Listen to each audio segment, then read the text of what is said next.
Shalom saudara-saudara. Renungan kita pada hari ini terambil dari Yakobus 5 ayat 7-11. Karena itu saudara-saudara, bersabarlah sampai kepada kedatangan Tuhan. Sesungguhnya petani menantikan hasil yang berharga dari tanahnya dan ia sabar sampai telah turun hujan musim gugur dan hujan musim semi.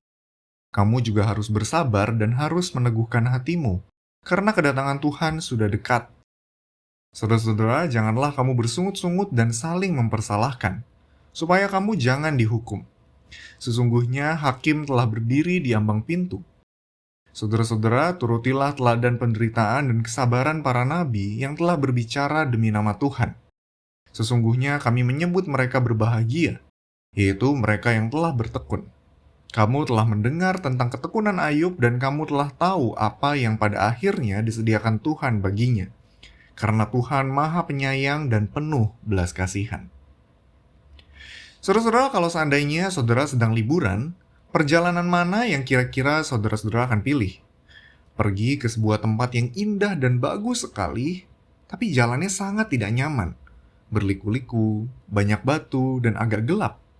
Atau ke sebuah tempat yang kelihatannya bagus, padahal jelek, tapi jalannya lurus dan lancar. Mana yang lebih worth it? Saudara-saudara, kalau kita fokus pada aktivitas wisatanya, maka kita pasti akan pilih opsi yang pertama. Karena apa artinya liburan kalau destinasinya buruk, walaupun jalannya bagus? Saudara-saudara, kalau kita fokus pada hasil yang baik, maka biasanya proses yang dijalani, sesulit apapun itu tidak akan jadi soal. Masalahnya, seringkali kita terlalu fokus pada kesulitan-kesulitan yang kita alami hari ini. Nah, dalam suratnya, Yakobus berbicara kepada setiap orang percaya untuk terus bersabar dan bertahan dalam menanti kedatangan Tuhan Yesus.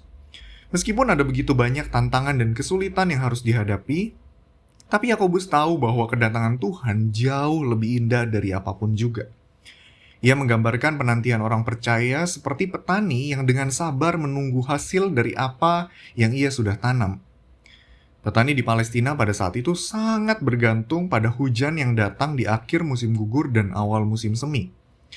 Mereka menyiapkan ladang dan menabur benih sambil dengan sabar menanti. Yang menarik, frasa hujan musim gugur dan hujan musim semi dalam bahasa aslinya di sepanjang perjanjian lama banyak kali dikaitkan dengan kesetiaan Tuhan bagi umatnya. Sehingga pembaca dari Yakobus dapat melihat gema dari kesetiaan Tuhan di sepanjang sejarah yang akan membuktikan bahwa penantian mereka itu tidaklah sia-sia. Menanti dengan sabar itu bukan berarti menunggu dengan pasif. Menanti dengan sabar juga berarti bahwa orang percaya, termasuk kita, harus selalu berjuang melawan dosa dan bertahan teguh dalam iman. Itulah mengapa menunggu dalam hal ini tidaklah mudah. Kita harus belajar menampilkan Kristus dalam hidup kita meskipun kita bisa dianggap berbeda.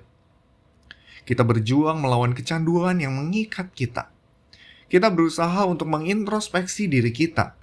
Kita bahkan siap untuk kehilangan kenyamanan dan belajar berkorban untuk terus menjadi dewasa di dalam iman. Saudara-saudara, ada begitu banyak hal yang dapat kita lakukan dalam penantian kita, karena bertahan teguh di dalam iman tidak selalu berbicara soal pengakuan kita sebagai orang Kristen ketika iman kita dicobai.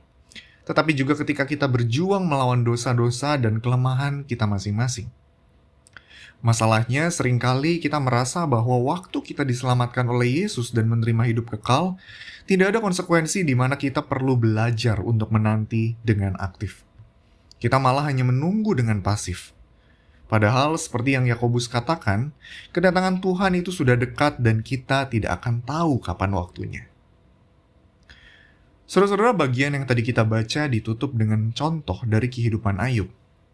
Dalam pergumulan hidup yang ia hadapi, Ayub seringkali bergumul dan mempertanyakan Allah. Namun saudara, yang menarik, api iman yang ia miliki nyatanya tidak pernah padam dalam hatinya. Saudara-saudara, penderitaan, kesulitan, dan tantangan iman yang kita hadapi hari ini tidak pernah menjadi akhir dari cerita kita. Semuanya itu akan diubah ketika Kristus menyingkapkan dirinya dalam kemuliaan. Maka dari itu, mari menanti dengan aktif dan sabar, bukan hanya dengan diam dan pasif.